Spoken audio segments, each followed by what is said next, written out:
R.R. Spink and Sons is especially well known to all kinds of folk. The first stage in producing the royal delicacy is somewhat indelicate. Anyone at all squeamish should look away, as the heads are torn off by hand. It's the quickest way. Every process at Spink's remains traditional. They believe it's the secret of their success. The haddock are then dry salted, piled up and left for several hours to absorb some of the salt. This is the natural way to preserve them. No other artificial colouring or preservatives are ever allowed near them. Spink's is the oldest family firm in Arbroath. They're now up to their 5th generation and extremely proud of it. For over 70 years since they moved from Auchmithie, this has been their livelihood. Tying countless millions of haddock in pairs by the tail.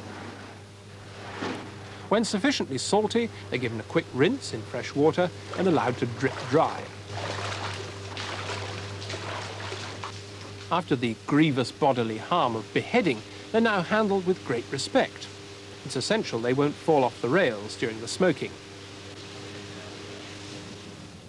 Then the fire is allowed to roar up. Only the best seasoned hardwoods are burned. Blocks of oak or beechwood produce the right flavour.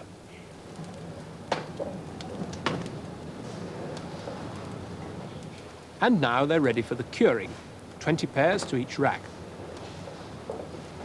The glowing embers of the fire are flattened out to reduce the flames, so that once covered, they'll give off the maximum amount of smoke without flaring up and burning the fish.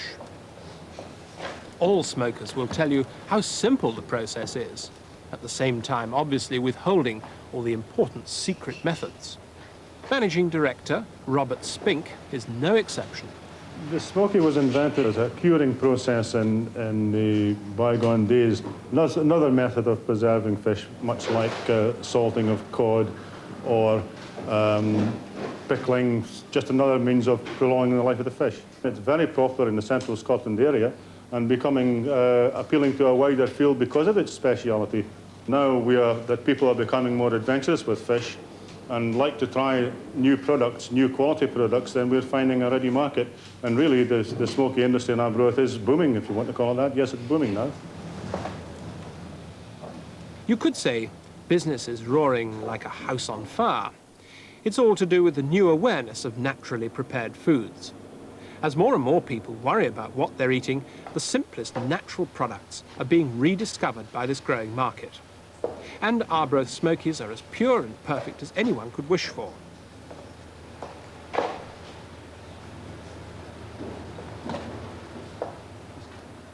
They're lifted with the greatest care because their tails are now brittle and can easily snap. Any fish which falls into the fire is useless for the market, though local people know that they're often the tastiest of all. The best pairs are sent off to a market that's extending further and further from Arbroath. The Queen Mother isn't the only Londoner who enjoys smokies every week. Spinks sell them to the big stores like Selfridges and Harrods.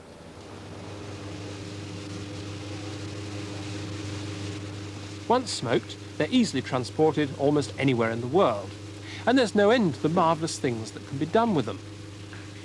Arbroath has over 20 producers of smokies. The Fit of the Toon is virtually a gigantic fish restaurant.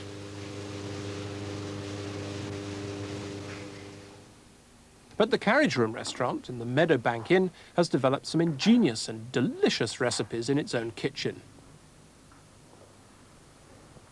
First, fillet your smoky, and then add lashings of imagination. The succulence of the flesh allows great gastronomic things to happen for the gourmet. Like canopies of smoky and prawn Gruyere shortbreads. Or Arbroath smoky pâté with Philadelphia cream cheese. Smoky crepes with bechamel sauce and vermouth. Maybe lightly grilled smoky with parsley butter. Or smoked salmon with smoky mousseline filling. There's really no end to what can be done with them. But first, find your smoky.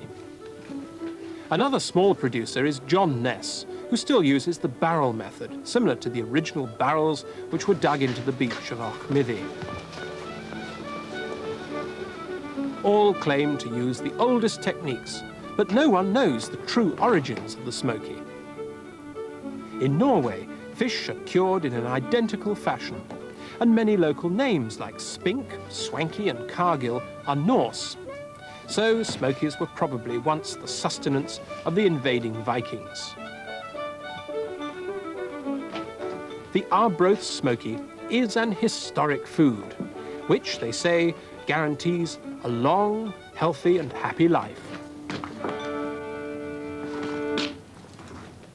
Isn't it marvellous to see these old crafts going on, or being revived even? Now then, I've got a bloater and I've got a smoky and I'm going to taste them. I know that you can't share in this, you'll have to rely on what I say about it, but here, first of all, is the bloater.